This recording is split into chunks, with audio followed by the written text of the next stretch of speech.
breaking down all the plays and getting you in the action. We've got you covered all season long. Welcome to the BCSN Nation podcast, powered by Marco's Pizza. Ladies and gentlemen, boys and girls, welcome into Season 2, episode number 13 here of the BCSN Nation podcast, powered by Marco's Pizza. Thank you so much for stopping by today. We've moved on here in the high school playoffs here, 2023 high school football season, week 3. So let's take a look back at round 2. Mike Robb, what's your favorite moment from round 2 of the playoffs? You know, you can't get better than watching Anthony Wayne beat up on Avon Lake. That was such a big game right there for Northwest Ohio. But more importantly, Anthony Wayne, finally fighting through the second round, getting through, beating through the Avon teams. I think that this is a special year for them. All right, Justin? Yeah, it's going to be A-Dub's first trip this far since 2016, Andy Brungard's first season at the helm. He's got 3 11-win seasons if they're able to achieve a victory on Friday night. We'll get to more on that. My biggest moment from round 2, a reminder that football is not easy and games and wins don't come easy. Example, Exhibit A, Defiance at Central Catholic. Central Catholic has been told, you went from D2 to D3. It's going to be a cakewalk all the way through to Canton, but that's not the case. And Coach Greg Dempsey said, hey, good football teams who have won 7, 8, 9, 10 games in the regular season or win that first-round playoff game and get to those numbers, Defiance is a good team. They know how to win. They're going to compete. Everybody is taking their best shot at the big dogs, those top seeds.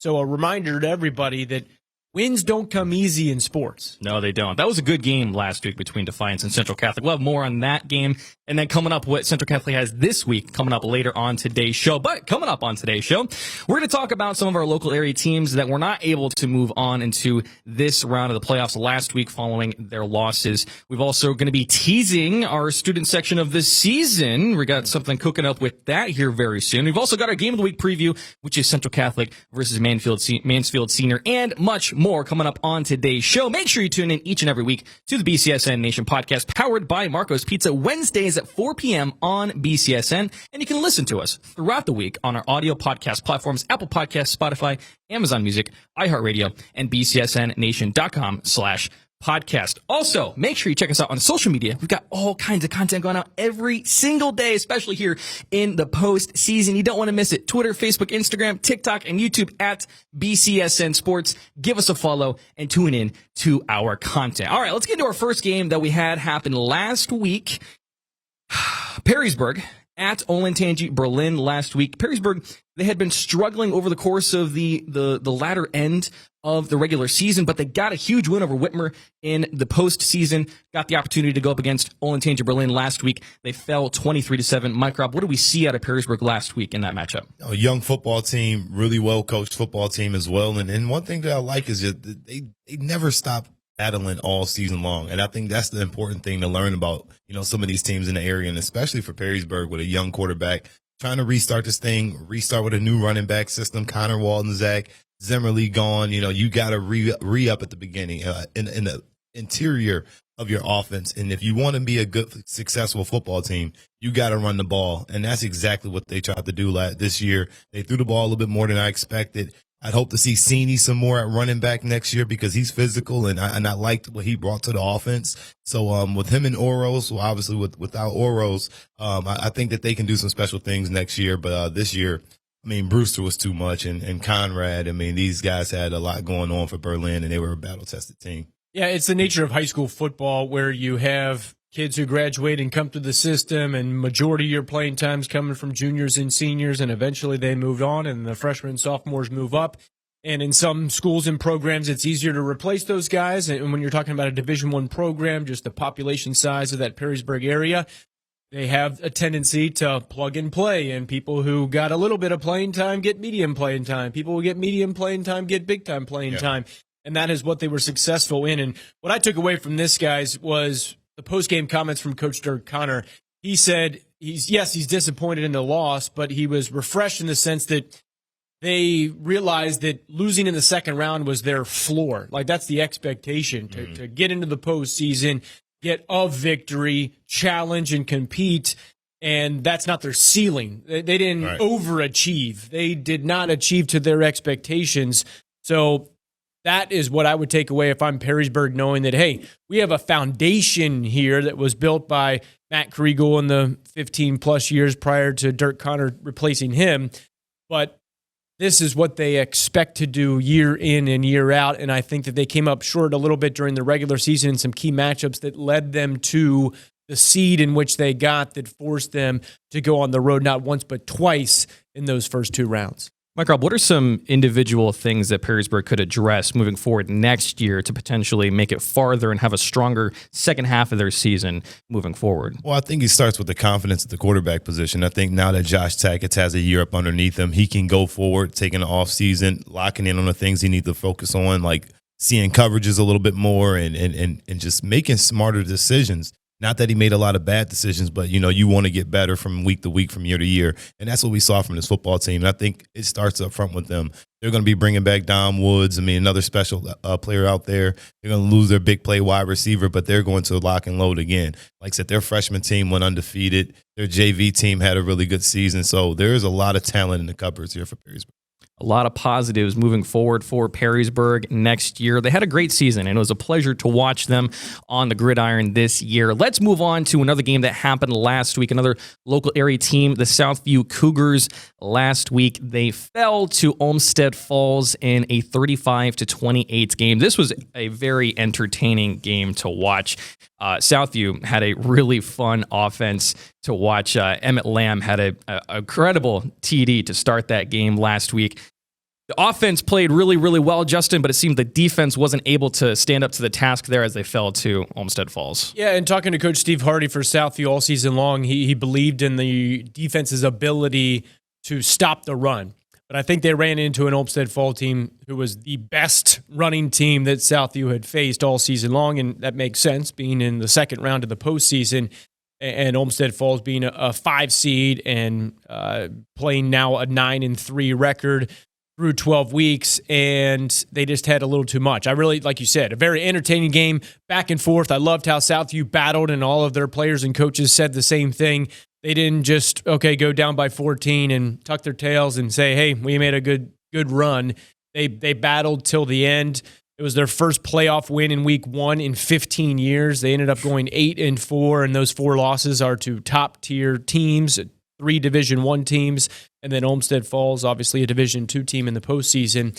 The only second guessing I guess you could do is in those last final seconds when they're trying to drive and either tie the game with a touchdown and a PAT or go for the win. I think Coach Hardy alluded to going for the tie, kicking the PAT, and then figuring things out in overtime.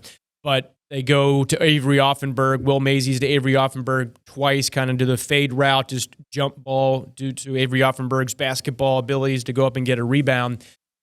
So, that second throw kind of sailed a little too far for Mazies' sake. But again, I like how they battled, and I think they can learn a lot from it. But Mike Rob, that a lot of these guys, the playmakers that we've just talked about, not only just on this episode, but throughout the entire season, Emmett Lamb, senior. Yep. Zach Carter, senior. Right Avery Offenburg, senior. Isaac Sexton, senior. I mean, you're talking about high caliber offensive weapons. And in some cases, Isaac Sexton, the all-time school's leading rusher. So when they go bye-bye, we talked about with Perrysburg just a few moments ago, they're going to have to restock and figure out, okay, who deserves the opportunity now, because they definitely have some big shoes to fill. But keeping in mind, I remember speaking to Emmett Lamb prior to the postseason, when they were freshmen, so 4 seasons ago, quite honestly, Southview was in the gutter, and they really didn't have any aspirations. Like, I don't want to strive to be the senior class that has 1 or 2 wins kind of thing. We want to set our own path. Yeah. So hats off to the senior group of Southview Cougars who blazed their own path, and they successfully laid the groundwork and the foundation for kids who are now freshmen and sophomores. Say, hey, this is proven. They were on our team. They were in our school. They got to the postseason. They got a 4 seed. They got 2 home games. Yeah. Let's go get that and then build upon it. Right. I agree with you, and you look at it, and again, that's the key point that I was going to touch on, how many seniors they're losing, and this group has been together. A lot of them played varsity since a freshman year, and that's going to be an issue for next year, no doubt about it. You can't look around it and say that, they want to go further with this football team because of the talent that they had at the top. So now they're going to have to rebuild this thing all the way up. I mean, losing some of these players that you mentioned, those are generational players for a football program. And hey, it's next man up. So next year, hopefully those JV guys are ready to roll. Does the team look similar next year, or does the system change? The team doesn't look the same at all. I mean, you're losing Carter. I mean, you're losing some serious studs. Emmett Lamb. You're losing guys that you can't replace and that you just won't find in the hallways. So they're going to have to find what their identity is, and that's the beautiful thing about the offseason. You got several months to get this thing straight and figure out who you are and what you want to be, and that's what the coach's job is. It's been a really good time watching Southview this year and watching Isaac Sexton, as you mentioned, just absolutely tearing it up on the ground. It's been a really, really good time. Southview, we will see how you do next year, and congratulations on such a successful season this year. Let's move on to another game that happened last week. Napoleon at Cleveland Glenville. Napoleon last week, unfortunately, were not really able to stand up to Glenville, and it was a tall order in the first place with that game. It was a 34-7 game at halftime. They really weren't able to get anything going on the offense or the defensive side, talking about Napoleon there. But even getting to that point, I think was a really good step for Napoleon in that season that we had here. Yeah, Napoleon had a great season. I mean, just obviously you didn't know what to expect when you watched them week one lose to Defiance. You're like, man, what's Napoleon got going on? Coach 𝗦𝗽cie trying to get this thing figured out. But as the season went on, they found out that they had a really special weapon in Trey Rubenstein, and then also Espinoza kind of picked up. And so you go from watching this traditionally run balanced team to now spreading it out a little bit, catching teams off guard, being able to run the play action pass a little bit more, and being a little bit more confident. So I'm super excited about what Napoleon has done all season long, and Trey Rubenstein's coming back. So that's one key player that I'm got my eye on for a player of the year type candidate. So they do have a piece around them that they can build upon. So now that they got the confidence, I feel confident about them. I mean, you can't worry about the Glenville loss. That team is just full of 4 or 5 stars all over the place. Yeah, they've been fantastic. They're the defending Division IV state champs, and Napoleon, tomato, Rubenstein. I believe it's Rubenstein, so we want to get it right. Give him credit because he's had a great season. It's one of those things when I do the highlight show on Friday night at 11 o'clock. It's like I said that kid's name so many times. Over and over and over. He had special plays within our trifecta segment, the 3 best plays of the night. He had the one-handed interception against Southview in Week 10. He's just a supreme athlete and a gifted DNA in the sense of he can make spectacular plays look routine, and that is not across the board at the high school level. So Napoleon lost 4 straight, then won 5 straight, got to the de facto Cardinal Division Championship within the NLL at Southview. That was a BCSN game of the week. Southview, speaking to what Napoleon did all season long, Southview, if memory serves me correctly, had a 20-0 lead, and then Napoleon came back in that second half and made it a ball game, made it a game into that fourth quarter, and then Southview came up with an interception late to seal the deal. But Napoleon lost that game to Southview, but bounced back and got a road win in the postseason, and then went on the road again to Cleveland Glenville and came up short. But yeah, hats off to them. They had a great season, 6 wins, and Coach Tyler 𝗦𝗽cie in his second year taking the progressive steps. I'm a big proponent of don't just go from 2-8 to 8-2 and then you fall on the toilet again. I appreciate people and coaches and coaching staffs and programs that build and build and build and take those necessary steps to get to the ultimate prize, whatever that may be, a division championship, a league championship, a regional championship, or a state championship for the premier programs who have built success. Quite honestly, if you look at some of the programs who win state championships, Mike Rob, it's tradition rich, not just a flash in the pan type of teams. It's people who have had coaching staffs or head coaches at that school for a number of years, and they are perennial. There's a reason why they're perennial, not just, we had a good year. They're solidified, bona fide programs that get all the way to Canton and hold that trophy at the end of the year. Yeah, you don't just build a state championship. You just don't make it to a state championship. You got to build it. And it takes years and years. of trying to figure out that right formula to get to that point. And when you have all the pieces ready, that means you got the players as well. Coaching matters a lot, but it's not about the X's and O's. It's about the Jimmies and Joes. So you ain't got the Jimmies and Joes, it don't matter neither. So you got to figure it out. Yes. Congratulations to Napoleon on such a good season. We look forward to seeing what you're able to do next season on the field. All right, let's jump in now to our clip of the week.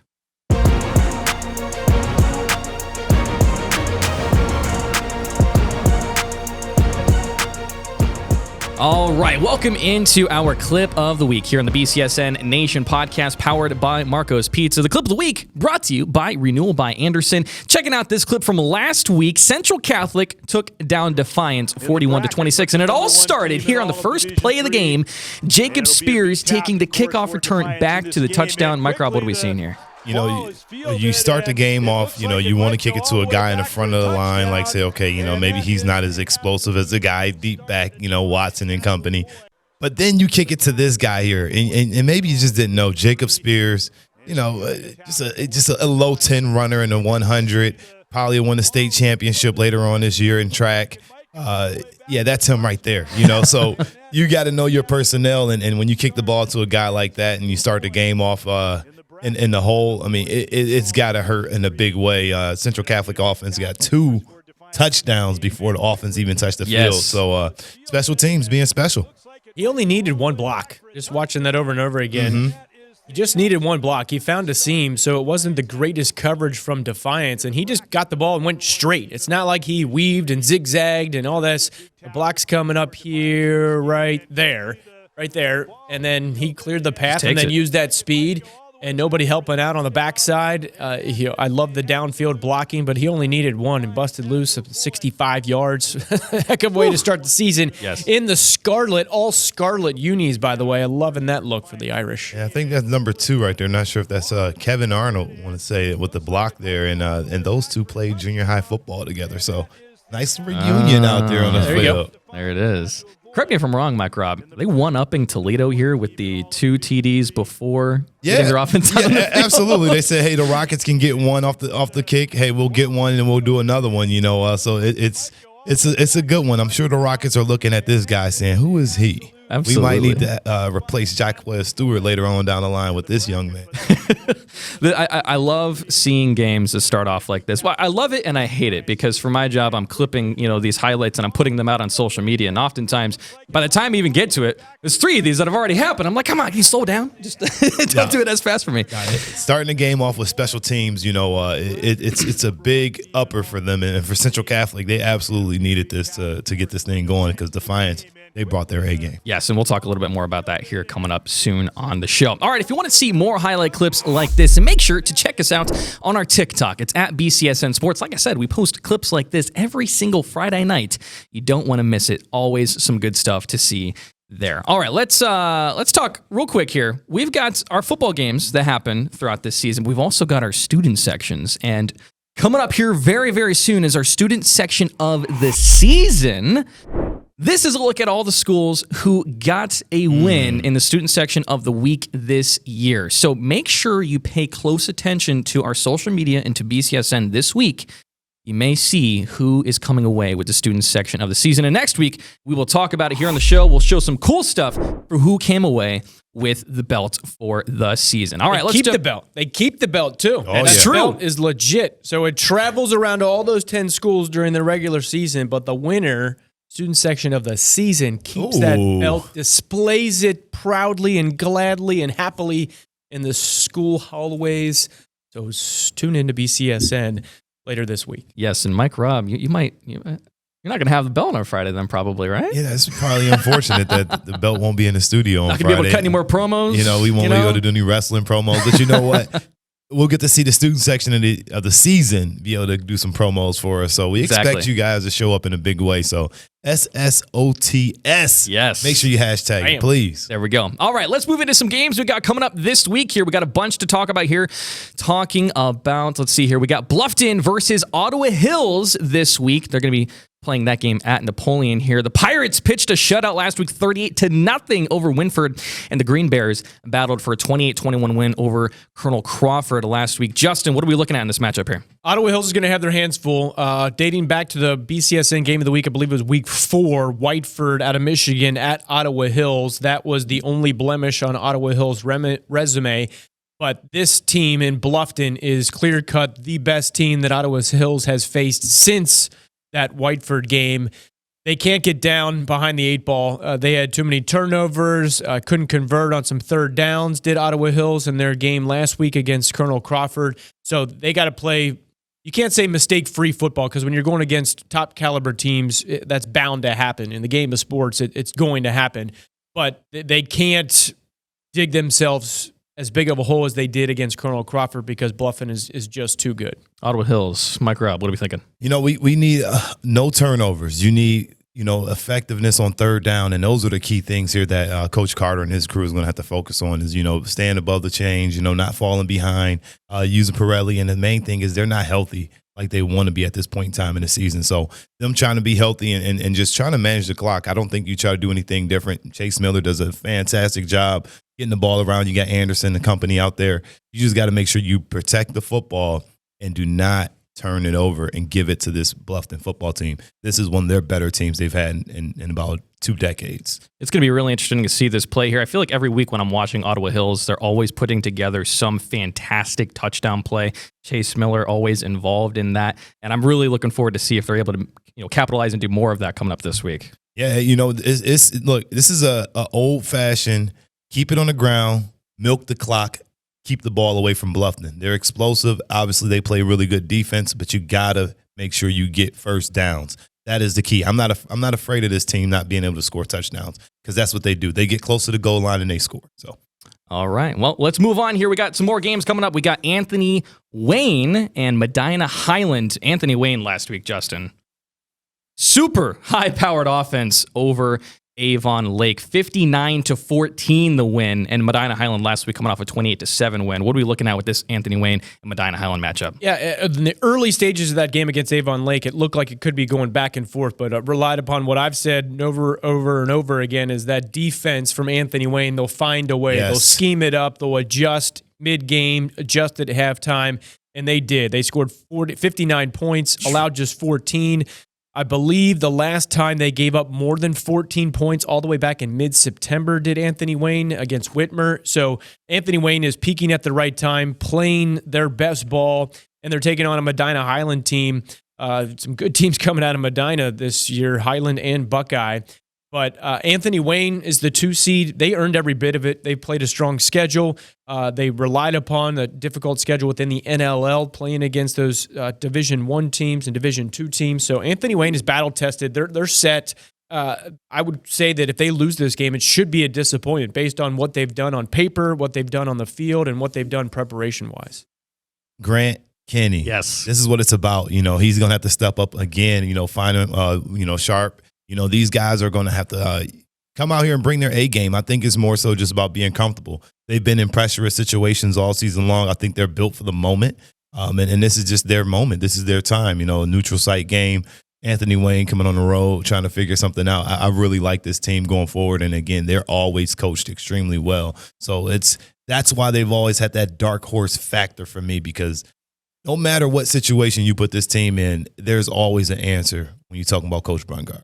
Well, it's a good thing that you've had him as your dark horse all season long, because when you have multiple big plays that happen in each game for Anthony Wayne last week, so many big plays. Kenny responsible for 5 touchdowns, a punt return touchdown for Sharp, Braden Gardner with a pick 6. I mean, when you go back and you watch the highlights from that game, it's just chunk play after chunk play for Anthony Wayne.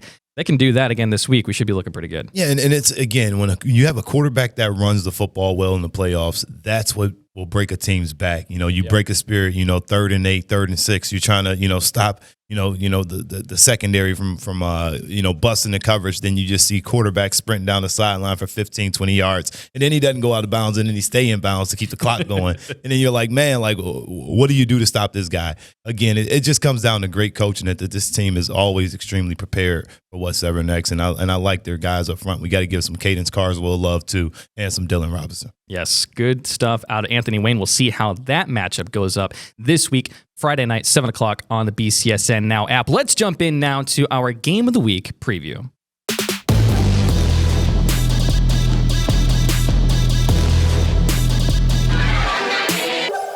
All right, welcome into our Game of the Week preview, brought to you by Dunn Chevy in Oregon, here on the BCSN Nation podcast, powered by Marco's Pizza. This week, host of Game Day Tailgate, Friday night, 7 o'clock on the BCSN Now app. We got the number 1 ranked Central Catholic 12-0, and the 4 seed Mansfield Senior 10-2 at Clyde Central Catholic.